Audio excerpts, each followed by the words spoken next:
জীবনে বড় কিছু করতে চান? এই 3টা জিনিস আপনাকে করা বন্ধ করতে হবে। হোক সম্পর্ক ঠিক রাখতে, ক্যারিয়ারের জন্য, আপনার হেলথ বা হ্যাপিনেসের জন্য। এই 3টা জিনিস আপনাকে অসহায় করে দিবে। নাম্বার 1, আমরা মনে করি problem is permanent. No problem is permanent, only our soul is permanent. অর্থাৎ কোনো কিছু চিরস্থায়ী নয়, সবকিছু পরিবর্তনশীল। সবকিছু কোনো না কোনো সময় শেষ হবে এবং নতুন কিছু শুরু হবে। এটা জীবনের একটা অংশ।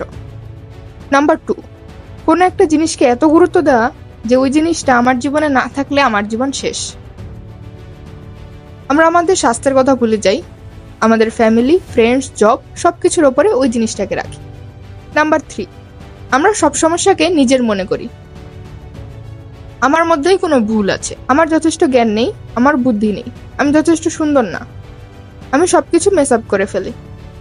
আর আপনি যদি এটি বিশ্বাস করা শুরু করেন, আপনি খুব সহজেই সবকিছুতে হার মেনে ফেলবেন। সো আমাদেরকে এই 3টা জিনিস আমাদের জীবন থেকে বের করতে হবে।